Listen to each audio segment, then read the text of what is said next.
listo.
Bien, buenas noches a todos, ¿cómo están? Gusto saludarles. Buenas noches, licenciado. Saludarlo.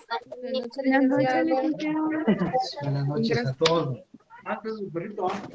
Buenas noches, Buenas licenciado. noches. Bien, vamos a... ¿Vos cambiaste el nombre de mi mail? ¿Aquí traes la copa? Bien. Buenas noches, licenciado. Buenas noches a todos. A ver, los compañeros Licenciado. que tienen sus micrófonos abiertos, gracias. Bien, gracias. Bien, habíamos dado una leidita a los artículos necesarios que vamos a estar manejando, no para aprenderlos de memoria, sino para conocerlos y entenderlos y saber dónde están reguladas las instituciones que necesitamos. Vamos a ver, hoy ya entramos a lo que es propiamente los sistemas, los medios o las formas de resolución de conflictos.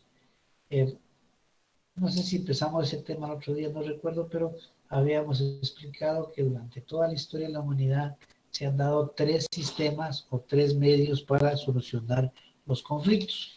El primer sistema, el más antiguo, que el primero que surgió en la humanidad, fue el de resolver los conflictos a través de la autotutela o autodefensa. ¿Qué implica este sistema? Pues lo que implica este sistema es que la persona ofendida, la persona que ha sido afectada de sus derechos, es la que toma por su mano propia justicia. Es decir, es quien resuelve su conflicto de la forma más simple, que es como la violencia, o sea, a través de la violencia.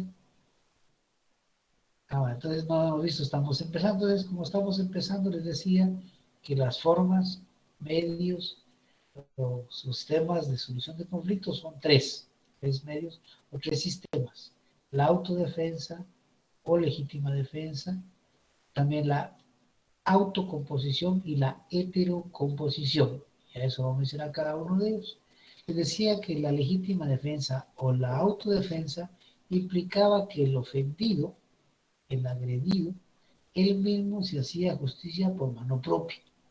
Decíamos que era un sistema en el que el ofensor no le importaba la forma de solucionarlo. Él lo que buscaba era venganza. Le causaron un daño, hay que reparar ese daño a la manera que él quisiera. Y les explicaba a otros compañeros de otra sección que muchas veces el ofendido resultaba ser más corpulento o más violento que el ofensor, y al momento de aplicar justicia, de vengarse, pues se excedía.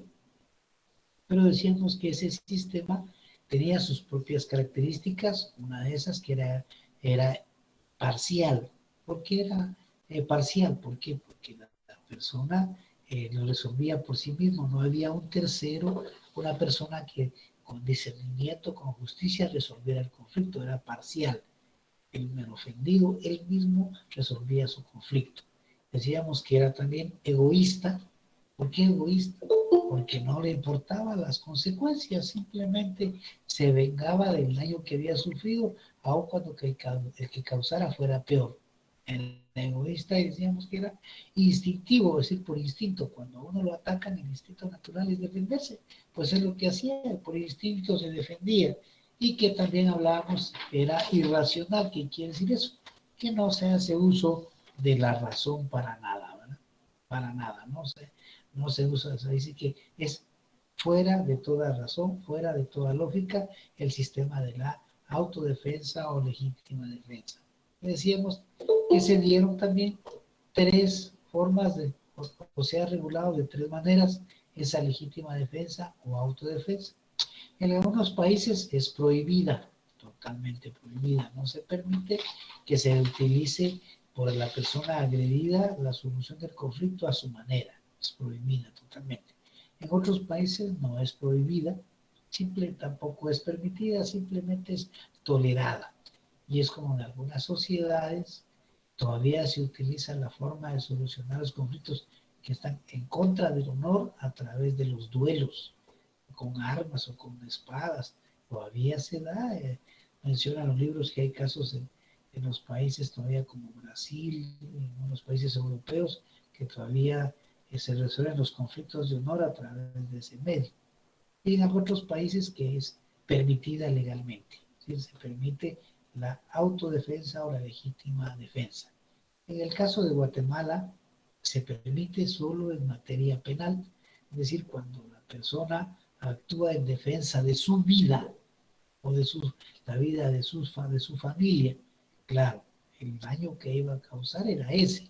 Si él no se causaba la defensa, si no se defendía, posiblemente él hubiera perdido la vida o su familia. O sea, tiene que ser proporcional, ¿verdad? No, se entró un ladroncito a robarse, qué sé yo, un par de teléfonos y consecuencia eso le da muerte. No, eso no es legítima defensa.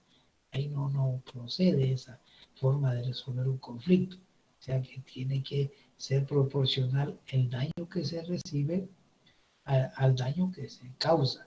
Eso es lo que conocemos como la famosa ley del talión, que ya no se aplica, ¿verdad? Recuérdense que la ley del talión es que el mismo daño que se recibe, el mismo daño que se causa, ¿verdad? Eso es una definición de la ley del talión, y los ejemplos ustedes ya lo han escuchado en el lenguaje popular. Ojo por ojo, diente por diente, quemadura por quemadura, pie por pie, ¿verdad? Pues esos son ejemplos de lo que la gente habla, pero la ley del talión, su definición es que el mismo daño que se recibe, el mismo daño se causa. Ese sistema de la autodefensa y defensa pues tuvo que cambiar. Ya no se podía permitir que el ofensor aplicara justicia. El Estado creció, las sociedades van creciendo, los problemas son distintos, y entonces se crea un nuevo sistema que es la autocomposición. Aquí lo que sucede es que ya las partes, son ofendido y ofensor, se sientan a la mesa a buscar una solución al conflicto causado. Ese auto uno mismo, ¿verdad? Y las personas involucradas en el conflicto se sientan y buscan la mejor manera. Generalmente se hacía un resarcimiento de tipo económico, ¿verdad? Era la forma más fácil en esta etapa de solucionar el conflicto, la autocomposición. Aquí en esta autocomposición pues ya hay una sesión de ambas partes para solucionar el conflicto, ya ceden determinados derechos a cambio de vivir en paz, en armonía, ¿verdad? Esa es la autocomposición. ¿Cuáles son sus características? Primero, que ya ya es bilateral, ya no es unilateral, ¿verdad? Porque ya hay dos bi, quiere decir dos, ¿verdad? Ya el ofendido y el ofensor participan en la discusión del asunto y en buscar la solución. Ya es racional, ¿verdad? Ya se utiliza la razón, ya las personas analizan cuál es la mejor forma, ¿verdad? Ya no hay egoísmo, ya deja de ser instintiva, porque ya no se responde a un ataque, sino que se sientan y discuten la mejor forma de solucionar. Y esta composición todavía se da en la actualidad y las leyes la regulan, como lo vamos a ir viendo en su momento. Y se puede dar antes de un proceso, dentro de un proceso o después de un proceso. Quiere decir preprocesal, intraprocesal y postprocesal. Esa es la autocomposición. Las personas, ellas mismas deciden resolver el conflicto. Pero como las sociedades van creciendo, el Estado también va viendo que las soluciones a los conflictos no son las más adecuadas en la forma en que se resuelven y decide que ya no es posible que se siga resolviendo de esa manera. ¿Y qué hace? Pues crea organismos encargados de resolver los conflictos.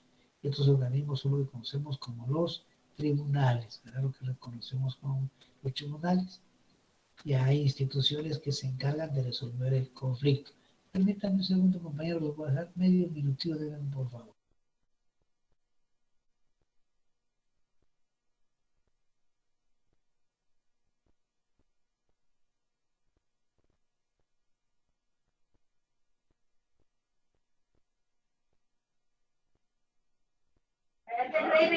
Buenas, Lick. Se le fue el audio, la señal. Dijo que se esperaron muy No, jóvenes. dice que él se iba a Claro, Diéramos tiempo. hombre. Sí, démosle tiempo. Dijo que ahorita regresa. Gracias. Perdón, compañeros, que los dejé un segundito, es que se me congestionó un poquito la nariz por el frío que está haciendo. Bueno, entonces decíamos que el Estado dispone que ya no es posible resolver los conflictos únicamente a través de las personas involucradas en el mismo, sino que el Estado ya se toma para sí esa función de resolver los conflictos, de vivir de manera pacífica. Y para eso crea lo que conocemos los tribunales o los jueces, que son las personas que van a resolver los conflictos. Pero para eso, pues el Estado no puede ir de casa en casa preguntando quién tiene un problema, no puede tocarle su puerta y decirle, mire, usted tiene un problema para resolverlo, no. ¿Y qué hace el Estado? Pues lo que pasa es que nos da un derecho para que pidamos que intervenga y resuelva el conflicto. Ese derecho ya lo leímos el otro día. ¿Quién se recuerda cuál es, compañeros?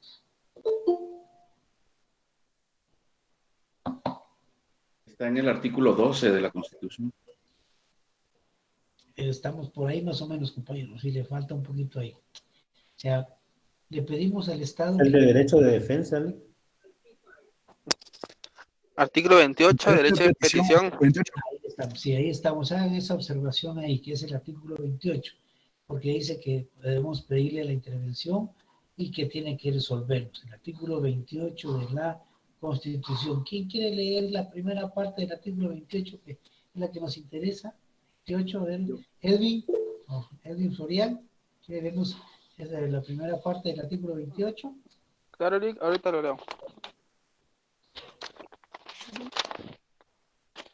Derecho de petición. Los habitantes de la República de Guatemala tienen derecho a dirigir, individual o colectivamente, peticiones a la autoridad, la que está obligada a tramitarlas y deberá resolverlas conforme a la ley. Hasta ahí está bien, Edwin, hasta ahí. Entonces nos da un derecho de pedirle al Estado que intervenga y nos resuelva nuestros problemas. Pero claro, ¿quién será ahí el que va a pedir? El supuesto ofendido es el que va a pedir la intervención del Estado. Derecho de petición, el demandante. Pero bueno, él va a ejercitar alguna acción en contra de otra persona, que es el demandado, el supuesto ofensor. Pero el Estado, desde el momento en que quiere garantizarnos el derecho a todos, también al demandado le da un derecho. Y es el que muy bien citaron los compañeros hace un momento, el derecho de defensa. Y también a uno le asiste el derecho de pedir, al otro tiene el derecho de defenderse. para que sea eso justo, ¿no? Y les mencionaba el otro día que para eso es necesario que las personas que van a actuar en un proceso acrediten con los medios de prueba que la ley establece que les asiste la razón. Si no hay medios de prueba, ningún juez va a fallar favorablemente. El juez se basa exclusivamente en medios de prueba. Y para eso, recordemos, ¿quién nos quiere recordar el artículo 12 constitucional? Acá lo Derecho de tengo. defensa. ¿Puedo leerlo yo? Dejemos a Mario, a ver Mario, perdona. Muy bien. Artículo 12. Derecho de defensa. La defensa de la persona y sus derechos son inviolables. Nadie podrá ser condenado ni privado de sus derechos sin haber sido citado, oído y vencido en proceso legal ante juez o tribunal competente y preestablecido. Ninguna persona puede ser juzgada por tribunales especiales o secretos, ni por procedimientos que no estén preestablecidos legalmente. Bien, entonces, como ustedes se pueden dar cuenta, el Estado ya no permite que las personas particulares administren justicia, ya no lo permite, al contrario, dice, ya no, señores, soy yo, el Estado, el que va a hacerlo. Le voy a dar a usted el derecho de petición para que acuda y me pida que yo intervenga. Y le voy a dar a usted demandado el derecho a defenderse para que estén en igualdad de condiciones. Pero les voy a crear un tribunal o una institución que les va a resolver sus conflictos, que se llaman los tribunales o los jueces. ¿Y dónde encontramos eso? En la Constitución. ¿Quién se recuerda qué artículo regula la administración de justicia? El 203. 203. Bien, Mario, ¿puede refrescármelo? Muy bien. Artículo 203. Independencia del organismo judicial y potestad de juzgar. La justicia se imparte de conformidad con la Constitución y las leyes de la República. Corresponde a los tribunales de justicia la potestad de juzgar y promover la ejecución de lo juzgado. Los otros organismos del Estado deberán prestar a los tribunales el auxilio que requieran para el cumplimiento de sus resoluciones. Bien, gracias, Mario. Entonces, ese artículo no se les olvide que está relacionado con el artículo 57 de la Ley del Organismo Judicial, donde se desarrolla el tema de la administración de justicia. Eso lo conocemos como el debido proceso. Hay un demandante que pide, un demandado que se defiende y un juez que resuelve. Pero ese juez resuelve imparcialmente y es una de las características fundamentales del proceso. La imparcialidad. El juez no se tiene que inclinar por ninguna de las dos personas. Por eso es que si es familiar no puede conocer el caso. Tiene que ser un juez imparcial, alejado de todo tipo de influencia. La única influencia que debe recibir el juez es de los medios de prueba certeros, eso sí, y su conocimiento del derecho, desde luego que ustedes van a ser expertos en la materia. Además, eso ya es, no solo es bilateral, sino que ya existe una persona ajena, por eso se llama heterocomposición. Heteros quiere decir otro distinto, otro resuelve el problema, otro compone el asunto. Entonces, heterocomposición es en suma el debido proceso. Esas son las tres formas o medios que se han utilizado para resolver los conflictos. No se les olvide, la legítima defensa el primero, la autocomposición el segundo, y el tercero, el más importante de todos, la heterocomposición que constituye el proceso. Son las tres formas que se han dado en el devenir de la historia de la humanidad para llegar a lo que estamos hoy con el debido proceso. ¿Hay alguna duda en ese tema sencillo, en esa introducción, para que ya veamos lo que es el derecho procesal? ¿Hay alguna duda, jóvenes, o seguimos? No, Lick. Bien. Ahora bien, cuando ustedes estudiaron su introducción al derecho, vamos a ver ya propiamente el tema de derecho procesal. Vamos a ver qué es el derecho procesal. Cuando ustedes recibieron sus cursos de introducción al derecho 1 y 2, les enseñaron clasificaciones del derecho. ¿Quién se recuerda qué clasificaciones ¿El derecho les enseñaron?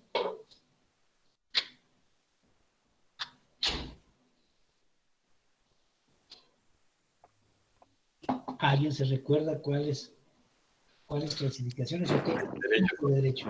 Sí, sí. Privado. Privado. ¿Qué más, Edwin? Público. Público. Derecho público. ¿Qué más? Público, privado. ¿Qué más le señalaron? Está el Derecho positivo, El administrativo. ¿Qué más, jóvenes? A ver, recuerden. Internacional. ¿Qué más, jóvenes? Derecho penal.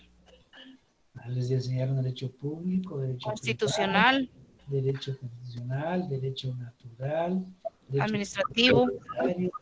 enseñaron derecho positivo, derecho vigente, derecho no vigente, y les dieron 2 clases de derecho que lo vamos a manejar en todo el curso. Les señalaron 2 clases de derecho, que es el derecho sustantivo y el derecho adjetivo, que también se llama derecho procesal. ¿Quién se recuerda del derecho sustantivo, jóvenes?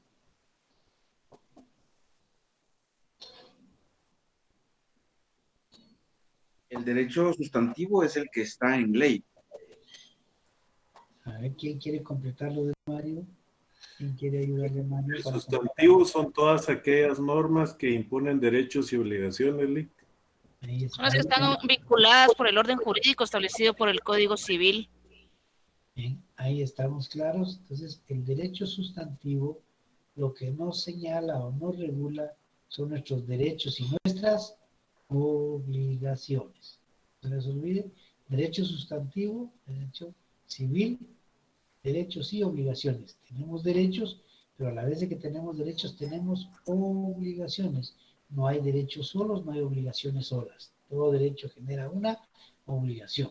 En el caso, por ejemplo, nuestro, como estudiantes, pues tenemos el derecho a que se nos impartan clases, tenemos derecho a que se nos examinen, tenemos derecho a que se nos revisen nuestros exámenes, tienen derecho a una retrasada si es necesario, tienen derecho a escuela de vacaciones, pero tienen también obligaciones de hacer un pago, aun cuando sea mínimo, tienen obligación de pagar la universidad, y la obligación más importante, tienen obligación de estudiar para poder aprobar sus cursos.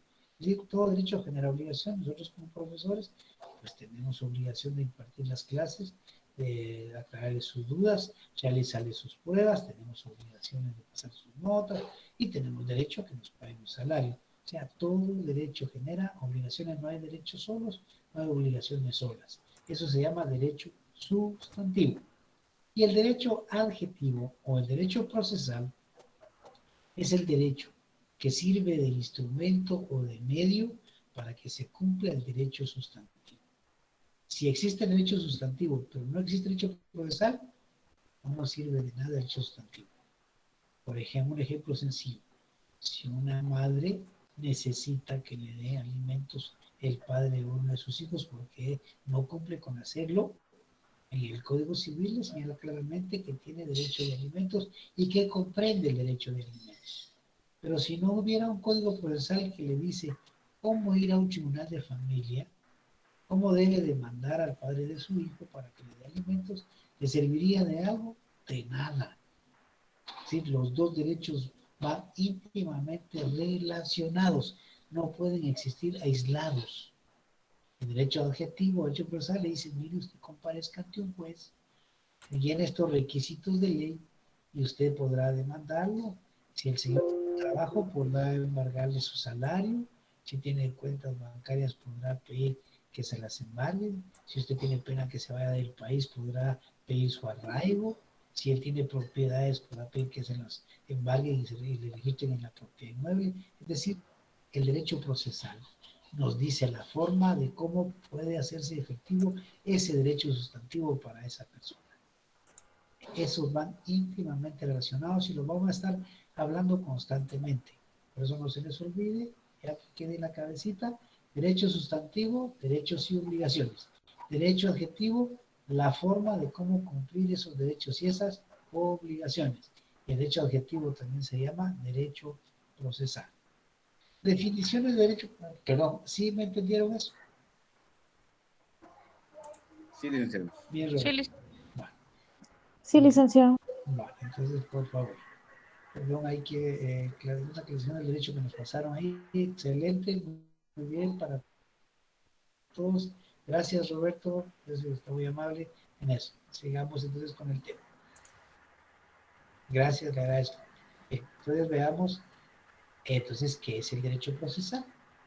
Definiciones van a encontrar ustedes muchas en los libros. Van a encontrar definiciones, unas sencillas, otras complicadas.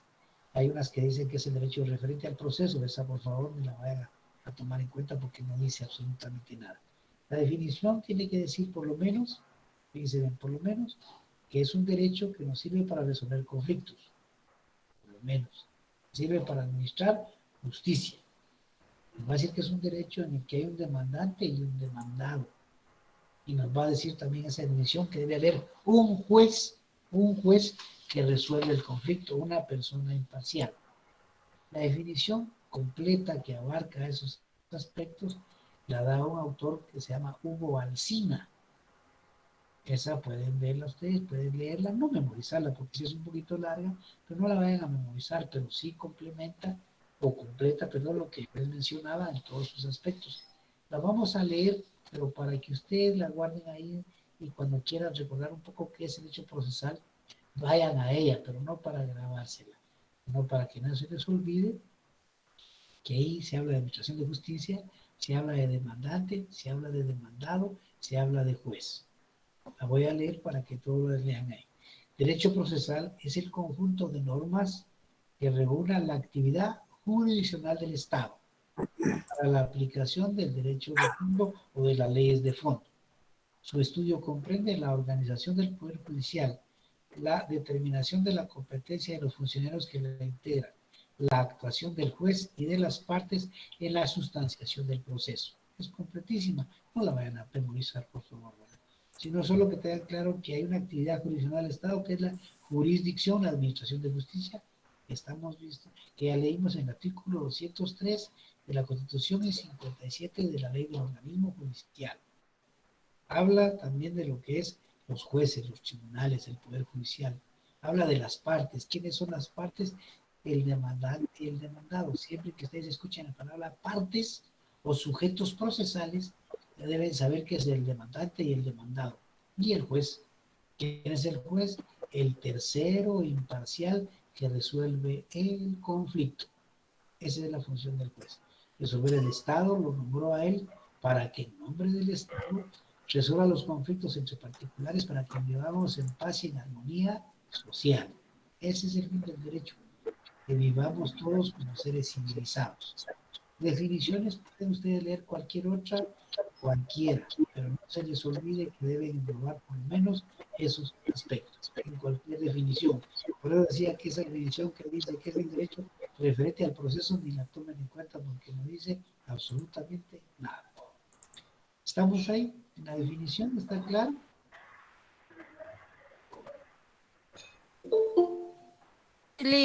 Sí, les escucho. Sí, licenciado, está bien. Vale, gracias. Bueno, veamos ahora la naturaleza jurídica del derecho procesal. Licenciado, una previa. Sí, Mario. Si pudiera repetir el nombre del autor de esa definición, solo para tenerlo de referencia. Hugo Alsina. Hugo Alsina. Hugo Andrés Alsina Lagos. Ahí está, muy bien, Susan. Muy bien, excelente. Él es de América del Sur. No sé si es argentino o ecuatoriano, por ahí es de por allá abajo. Es venezolano, Lic. Venezolano, exactamente, es de nuestro continente. Bien, bueno, entonces ahora veamos lo que es la naturaleza jurídica del derecho procesal. Cuando les explicaron ustedes en sus cursos de historia de derecho de lo que es naturaleza jurídica, se referían a ver si era de derecho privado o de derecho público. Y es bueno que recordemos que cuando las partes están, o sea, las personas están en el mismo plano de igualdad, tienen los mismos derechos y las mismas obligaciones y nadie les obliga a nada, eso es derecho privado. Ustedes pueden ir a comprar, van a comprar a un almacén, ustedes entran, a la dama le gusta una blusa, a un caballero un pantalón, y les dicen el precio, si quieren lo compran y si no, no. Ustedes dicen, sí, lo compro, no, y se van, nadie los obliga, eso es derecho privado. Si ustedes tienen la oportunidad de comprar un vehículo, pues una moto, una bicicleta, un carrito, si quieren lo compran y si no, no les parece el precio, lo compran y les gusta, así, si no, no, no los pueden obligar a ningún lado a comprarlo. Es el derecho privado. Pero ustedes son dueños de una casa, la ponen en alquiler, pero ustedes deciden quién de las personas que llegaron a pedírsela para ser inquilinos es la adecuada, nadie los obliga. Ese es derecho privado. Pero cuando ustedes deben de reunir requisitos necesarios porque se los imponen, eso es derecho público. En este caso, en el derecho procesal, el Estado obliga, el Estado impone requisitos de cómo debe hacerse las cosas. Si no las hace como el Estado quiere, simple y sencillamente le dicen no se puede. Eso es derecho público. El Estado está en supraordinación. Nos obliga a que lo que queremos hacer lo hagamos como él dice. En el caso de derecho procesal, lo vamos a ver. ¿Quién quiere leer el artículo 61 del Código Procesal Civil y Mercantil? 6.1. 6.1. Ese micrófono, por favor. Ese micrófono.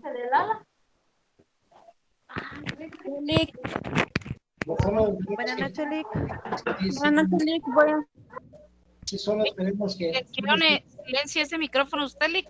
Fíjese que ya estuvo, ya sí se inició. Gracias. ¿Quién nos colabora ahí con el artículo? Yo, Lick. Por favor. El artículo 61, el guardador o el administrador que adquieran para el ausente bienes o derechos por sucesión u otro título gratuito. María, María, por favor, no, estamos hablando del Código Procesal Civil y Mercantil. El título 4. Lick, buenas noches, el artículo 61 inicial. Ahí estamos, dejemos a María Edwin, dejemos a María. Muy bien, Lick. A ver, María, ayúdenos con el artículo 61, Procesal Civil y Mercantil. Tengo a la mano, Lick. Entonces, Mejor que... pues, a ver, dejémoslo a Edwin entonces. Yo lo tengo, Lick. Edwin ya lo tiene. Sí, Lick, sería el artículo 61 escrito inicial. Así es. La primera solicitud que se presente a los tribunales de justicia contendrá lo siguiente. 1. Designación del juez o tribunal a quien se dirija. 2. Nombres y apellidos completos del solicitante o de la persona que los represente. Su edad, estado civil, nacionalidad, profesión u oficio. Domicilio e indicación del lugar para recibir notificaciones. 3. Relación de los hechos a que se refiere la petición. 4. Fundamento de derecho en que se apoya la solicitud, citando las leyes respectivas. 5. Nombres, apellidos y residencia de las personas de quienes se reclama un derecho. Si se ignorara la residencia, se hará constar. 6. La petición en términos precisos. 7. Lugar y fecha. 8. Firma del solicitante y del abogado colegiado que lo patrocina, así como el sello de este. Si el solicitante no sabe o no puede firmar, lo hará por él otra persona o el abogado que lo auxilie. Gracias, Edwin. Miren, antes de que sigamos, todos los códigos procesales son derecho público. El Código Civil no es público. ¿Por qué? Porque es derecho sustantivo. El Código Penal es derecho sustantivo. El derecho procesal penal es público. Es procesal, es adjetivo. Entonces no se les olvide, todos los códigos procesales es derecho público. Porque tenemos que cumplir, como dice ahí, ya leímos el 61, o sea que cuando vamos a presentar un escrito o una demanda, como le queramos llamar, ante un juez, tenemos que cumplir con esos requisitos que dice el artículo 61. Pero algo más, leamos el 106, que es complemento. ¿Quién quiere leer el 106? Siempre el procesal, civil y mercantil. Yo le... A ver, Susan. 106 me dijo, ¿verdad? Sí, 106. Dice de la demanda. En la demanda se fijarán con claridad y precisión los hechos en que se funde, las pruebas que van a rendirse, los fundamentos de derecho y la petición. Hagan la observación ahí que el 61 tiene relación con el 106. Para que lo máquenos así se les facilita. En el 61 pongan el 106 y en el 106 pongan el 61 para que ustedes cuando hagan su lectura digan, ¿por qué marqué aquí el 61 de este mismo código? Lo van a ver, es por esto. Ahora bien, ya leyeron ustedes ahí el 61 y el 106. Esos requisitos debe llenarlos el demandante cuando presenta su demanda. Fíjense en eso. Presenta su demanda. Sí, como es un derecho procesal, es eminentemente público. Su naturaleza es pública porque tenemos que cumplirlos, querramos o no. Tenemos que poner nuestro nombre completo. Aunque no nos guste o estemos acostumbrados a un solo nombre y un solo apellido, pero ahí se nos dice el nombre completo, como está en su DPI. Su edad, tenemos que poner cuántos años tenemos, no podemos poner mayor de edad, no se puede. Hay que establecer cuántos años tienen, 18, 20, 25, ya vamos a ver en su momento cuál es la razón por la que la ley exige, no es por gusto. Vamos a ver la edad. A manera de ejemplo, si señala que tiene 15 años, pues él no puede demandar. Si tiene derechos que demandar, pues tendrá que hacerlo quien ejerce la patria potestad. Será su señor padre o su señora madre. Pero él no puede, por eso piden la edad. Y vamos a ver más adelante también la edad cuando ya tiene 20, 25, porque también lo piden que sea la edad exacta. Van a pedir si es soltero o si es casado, porque su estado civil es fundamental para las relaciones de familia. Vamos a ver cuál es su profesión, porque hay juicios que se relacionan directamente con la profesión que la persona ejerce. O sea, esos son requisitos que hay que dar obligadamente. Y el 106 le dice los hechos, tiene que poner cuáles son los hechos. Tiene que poner en qué se fundamentan los fundamentos de derecho, tiene que establecerlos claros. ¿Qué es lo que quiere la petición? Y por eso dice ahí en términos precisos y concretos, tiene que tener, ese es el demandante. ¿Y qué pasa si el demandante incumple con esos requisitos? Leamos el 27 de ese mismo código, Código Procesal Civil Mercantil. A ver, ¿quién quería ayudarnos desde hace un ratito? No sé si Rocío o Roberto.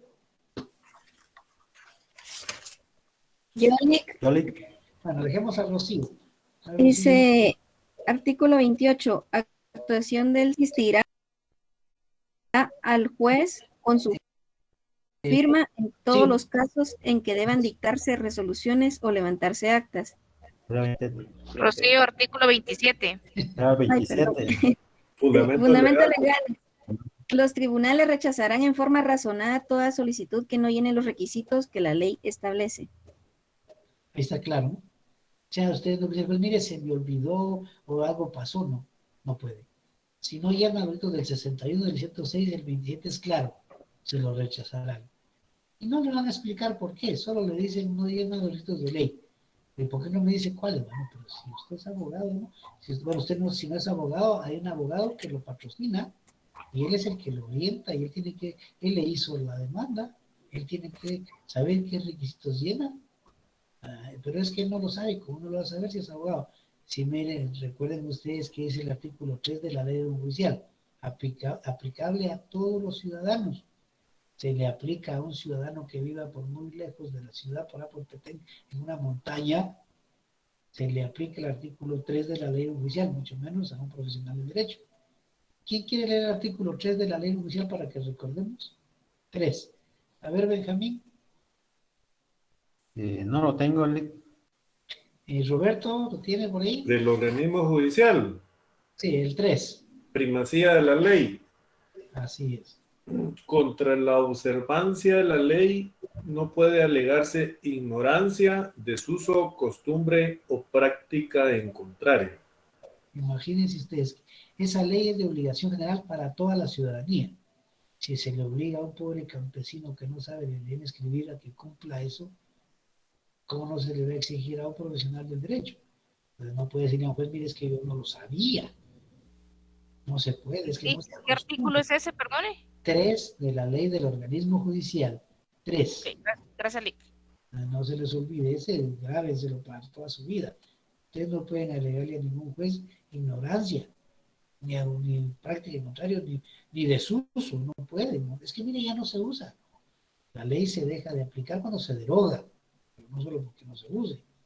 O sea, que hay procedimientos establecidos. No se les olvide, eso es para el demandante. ¿Y qué pasa con el demandado? El demandado le pasa exactamente lo mismo porque tienen los mismos derechos y las mismas obligaciones. Leamos el 118 de ese código. 118, ¿quién lo quiere leer? Suspensión del proceso. 118. No podrá continuar si el trámite del asunto principal, mientras no esté... Permítame, no, estoy mal ahí. Permítame, el 118. Es del Código Procesal Civil y Mercantil. Procesal Civil y Mercantil. Del Procesal Civil. 118, sí, creo que sí. Veamos 118 o 120. La contestación de la demanda. 118, veamos qué dice 118. Aquí está. Contestación de la demanda. Sí, ahí estamos. La contestación de la demanda deberá llenar los requisitos, los mismos requisitos del escrito de demanda. Si hubiere de acompañarse documentos, será aplicable lo dispuesto en los artículos 107 y 108. Al contestar la demanda, debe el demandado interponer las excepciones perentorias que tuviera contra la pretensión del actor. Las nacidas después de la contestación de la demanda se pueden proponer en cualquier instancia y serán resueltas en sentencia. Lo importante en este momento, todo nos va a servir ese artículo, pero en este momento lo importante es que dice que el memorial de la contestación de la demanda debe reunir los mismos requisitos que la demanda. O sea, si el demandado presenta su escrito defendiéndose y no llena los requisitos, también se le rechaza, porque tienen los mismos derechos y las mismas obligaciones o las mismas cargas. Se supone que el proceso es para los dos en una forma imparcial, no hay privilegios para nadie. Pues ustedes ven ahí, por eso decíamos que el derecho procesal es de naturaleza pública. ¿Por qué? Porque se nos impone, se nos obliga. Yo no pongo tal cosa porque no lo sé, no me recuerdo, no me gusta. No, no se puede. No se puede. Y no se les olvide el 3 de la ley del judicial. No pueden alegar en un momento ni ignorancia, ni desuso, ni práctica contrario, nada de eso. Máximo ustedes que van a ser los futuros abogados, los futuros jueces, los futuros abogados litigantes, los futuros defensores, los futuros acusadores en el Ministerio Público. Ustedes van a actuar ahí. Esto no se les olvide. Ese 3 se les queda para siempre. Ese artículo 3 de la ley del organismo judicial. Entonces, recapitulando, el derecho procesal es de naturaleza pública, porque sus normas son de imperativo cumplimiento. Es decir, no podemos separarnos de ellas, no podemos renunciar a ellas. Tenemos que hacerlo como ahí dices. Si no, la consecuencia es muy sencilla. Se rechazan nuestras peticiones que realizamos en los escritos que también se le llaman memoriales. ¿Estamos claros en eso? Sí, licenciado. Sí. Bueno, veamos entonces las características del derecho procesal. Como consecuencia de su naturaleza, la primera característica es que es de derecho público. ¿Por qué? Porque sus normas son de imperativo cumplimiento. Se nos imponen en contra de nuestra voluntad. Primera característica. Es derecho público. Segunda característica, es un derecho formal, forma. ¿Por qué? Porque señala la forma en que se organizan los tribunales. Ya vamos a ver en el transcurso del curso cómo se organizan, cómo se forman los tribunales. Es un derecho formal. Es un derecho instrumental. Es un instrumento para que se haga efectivo el derecho sustantivo. No se les olvide, el derecho sustantivo regula nuestros derechos y nuestras obligaciones. A través del derecho procesal hacemos que ese derecho sustantivo se cumpla. Es un instrumento. Algunos libros dicen que es un medio, es lo mismo. ¿Es un medio o es un instrumento? Es un medio para hacer derecho sustantivo, es un instrumento para hacer derecho sustantivo, lo mismo. Y es un derecho autónomo. ¿Por qué? Porque tiene sus propios principios, sus propias instituciones, su propio campo de estudio, su propio método. 4 características. Es público, es formal, es instrumental y es autónomo. ¿Estamos ahí? 4 características. Disculpe, licenciado, ¿será que podría repetirlo de autónomo, por favor? ¿Por qué? Porque es autónomo, porque tiene sus propias instituciones. Las son las que vamos a ir viendo.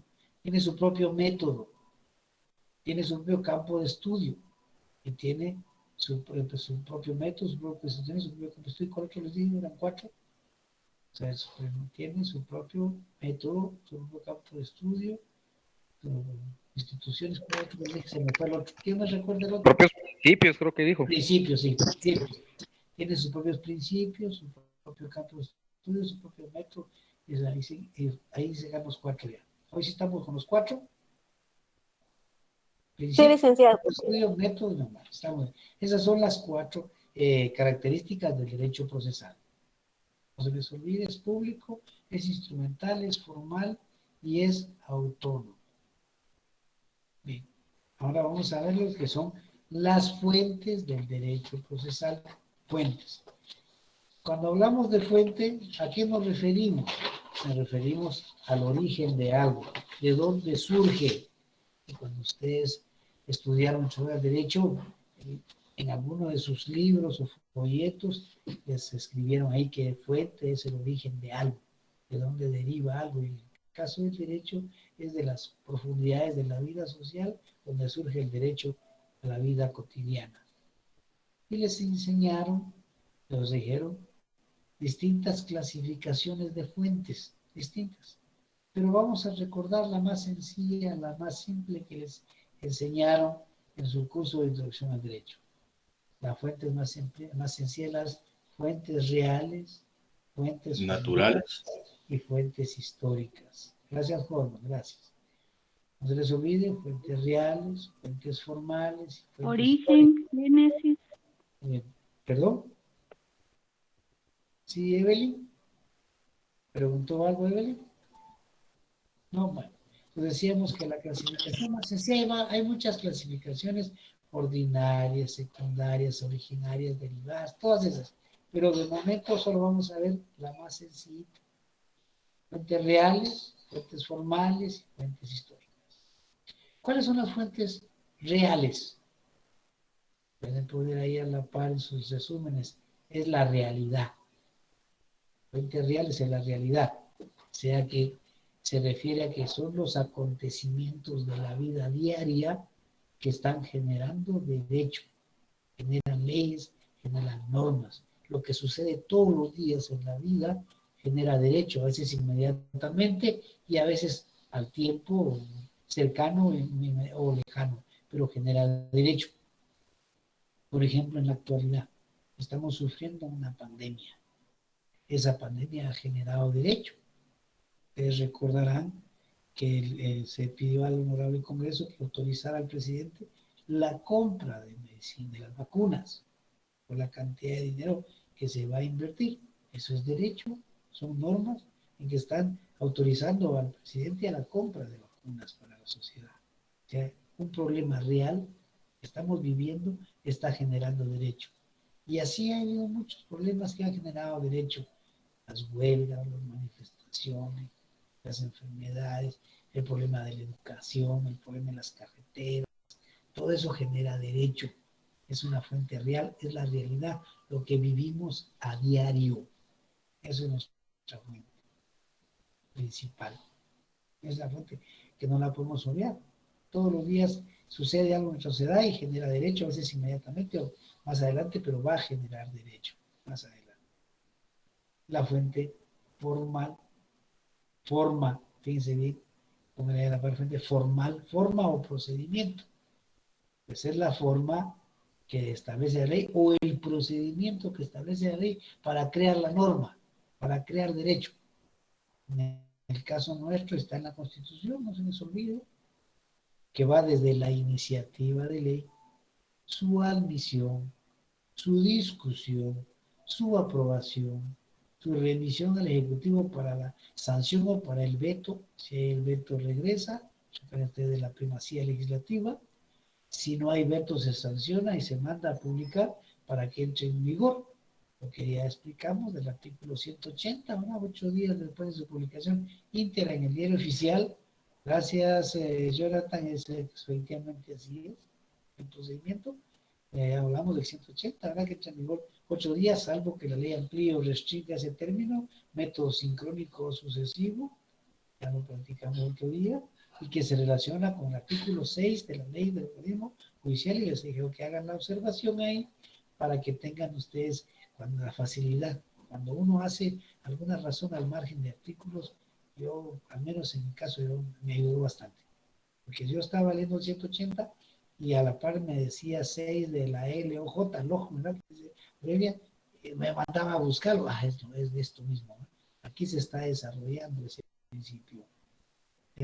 La Constitución es la fundamental, recuerden que nuestra Carta Magna es la base de nuestra sociedad, pero se desarrolla a través de normas ordinarias, y así es como vamos a ir practicando cómo es que se desarrolla, cómo es que se relaciona, para que ustedes lo vayan entendiendo mejor y no se les dificulte su estudio, porque la idea es que aprendan. Ustedes son el futuro de este país, son jóvenes todos, ahí tienen que responderle a la sociedad, y mucho mejor si van bien preparados. Y eso ya es tarea individual. Entonces es la fuente formal, la forma, el procedimiento que regula leyes de cómo crear, cómo derogar una ley.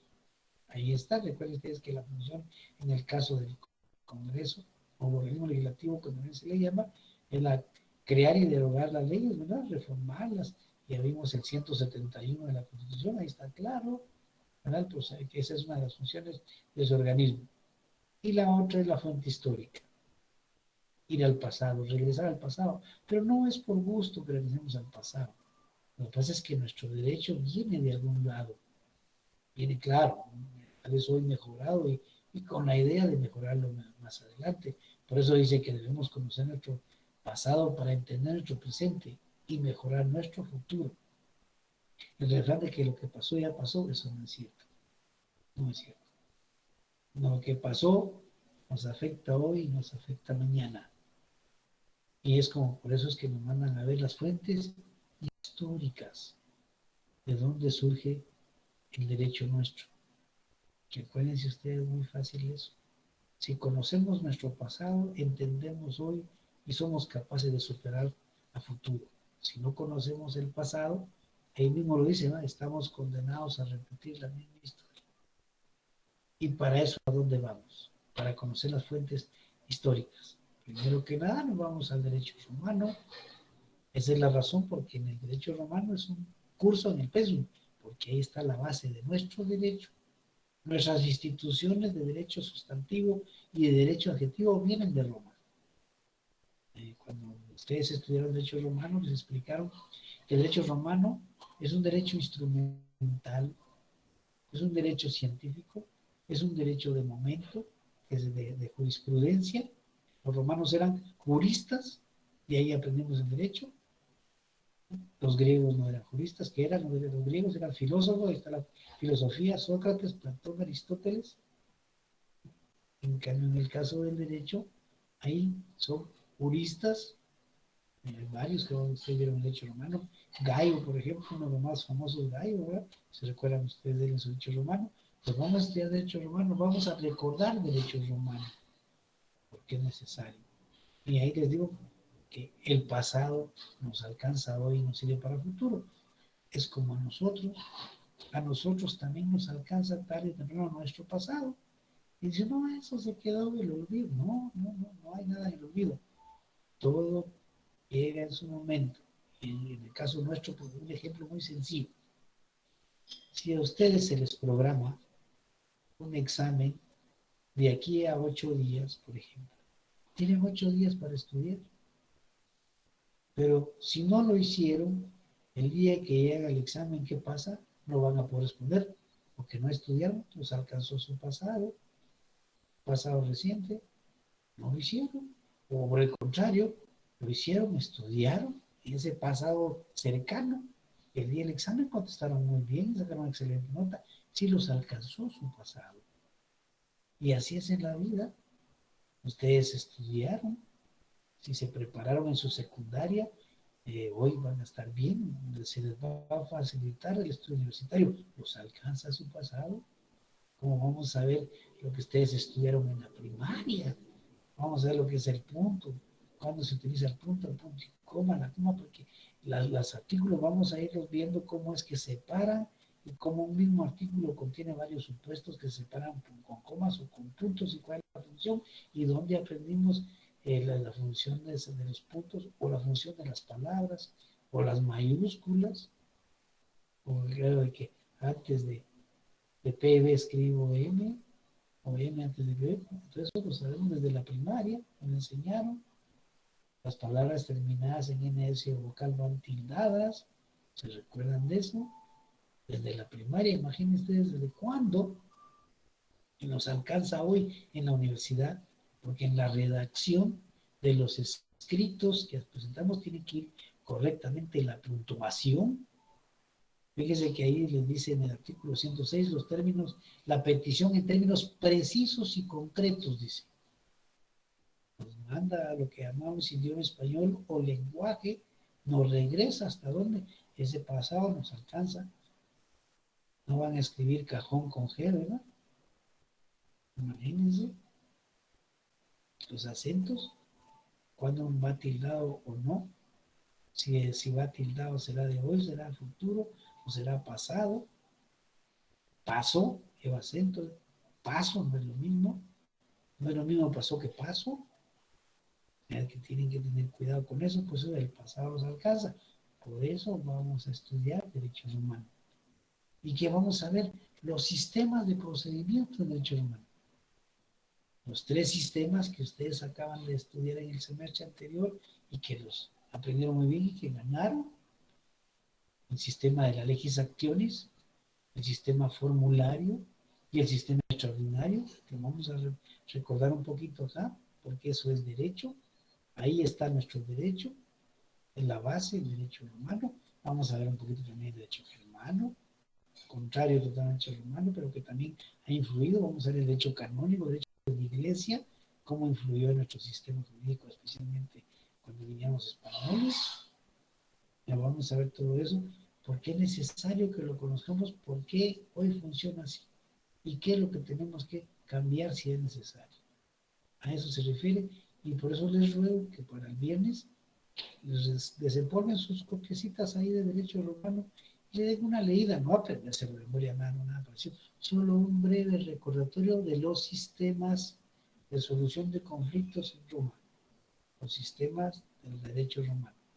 Legis actionis, que quiere decir acciones de ley, no se les olvide, el sistema formulario, que deriva de su nombre, de fórmulas, y el sistema extraordinario, que ustedes recordarán, es un sistema único, se determinan las fases in jure y in judicium, y les recordarán lo más importante, el recurso de apelación, con lo que la famosa apelatio.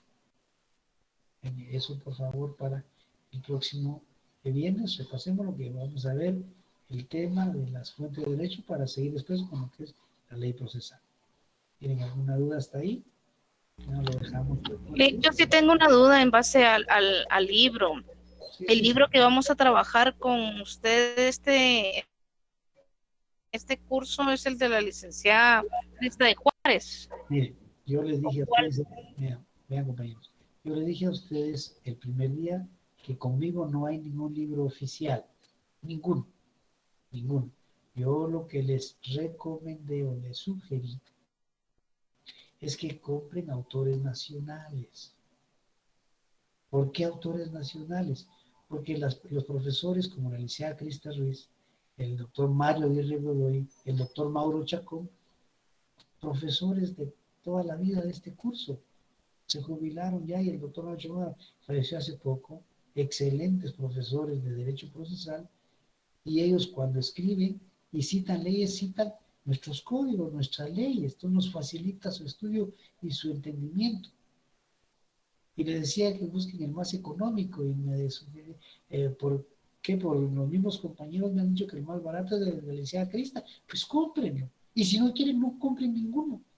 O sea, no hay obligación de comprar ningún libro. Ahora, yo les recomiendo nacionales porque si ustedes compran un autor mexicano, el autor mexicano, claro, las instituciones son las mismas, pero ellos se regulan en un sistema jurídico distinto al nuestro. Entonces es un Estado federado totalmente distinto al nuestro. ¿Y de qué me sirve a mí en este momento, si no voy a estudiar Derecho Internacional, o no he llegado ahí todavía, de qué me sirve saber qué dice un código mexicano si no es igual al nuestro? En cambio, si leo autor nacional, me remite a la ley nuestra, me facilita el trabajo, lo busco en la ley y ahí está. Y si el de la Universidad Crista es el más económico al comprarlo, o es el que se lo consiguen sus compañeros en fotocopias, o se lo prestan, excelente. El doctor Mario Aguirre Godoy es excelente también. Con el doctor Mauro Chacón, lo que pasa, doctor Ochoa, es que él se refiere a 3 temas en concreto: la acción, la excepción y la pretensión. Es excelente. Pero bueno, digo, no, yo no quiero que ustedes vean que yo les pedí un libro, porque no les he pedido ningún libro. Yo lo que les pido es que me entiendan, que me pregunten si tienen dudas, que para ustedes de este lado, para aclarar las dudas. Trato de darles lo más elemental o necesario. Ustedes complementen con sus leyes, no fallen con sus leyes, si las leyes no las suelten, para nada, porque vamos a estar usándolas constantemente, sus leyes. Pero sus libros compren el que les sea más favorable. Yo les puedo decir que yo tuve la oportunidad de tener el doctor Mario Aguirre Godoy en mis manos, y tuve también la Universidad Crista, y mire, son excelentes ambos, y citan nuestra legislación, que es lo mejor para nosotros, nos facilitan el estudio, nos facilitan el trabajo. ¿Por qué? Porque ahí nos dicen es qué artículo es, y tomamos la Constitución, o tomamos la ley inicial, o el Código Procesal, o el Código Civil, y ahí está. No nos perdemos. No tenemos, como el caso del derecho argentino, italiano, español, mexicano, que sus leyes son totalmente diferentes. Pero no es una obligación. Ustedes tomen el que crean más conveniente o más fácil, porque muchas veces a un compañero le es más fácil entender a un autor que a otro, como sucede en cualquier libro. A mí me gusta fulano como escribe, pero fulano no. Lo mismo sucede con derecho. A alguien le gusta a uno como escribe, ese lo entiendo mejor y ese voy a usar. Recomendación: si compran libros, compren autores nacionales. Cuando yo los evalúe, sus exámenes parciales y final, yo no les voy a exigir el libro alguno, y no les voy a examinar sobre algo que no hayamos platicado en esta vía. Y si regresamos antes a la facultad, pues lo que sigamos allá platicando y tratando de aprender, porque así como ustedes aprenden de este lado, yo también aprendo igual que ustedes, repasando y leyendo de nuevo para poder estar actualizado en nuestras leyes y tratar de ayudarnos. Pero no tomen como tarea un libro específico, no.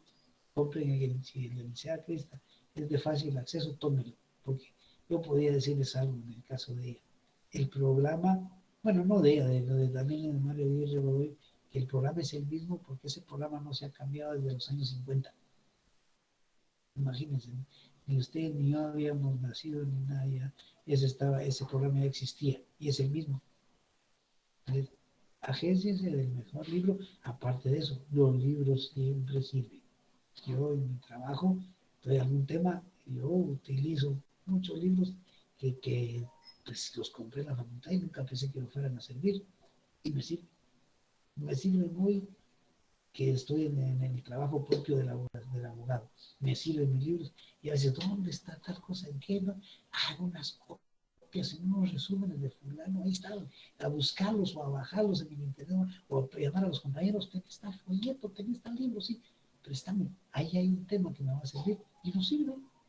Después de tantos años que yo pasé por la facultad, me sirve.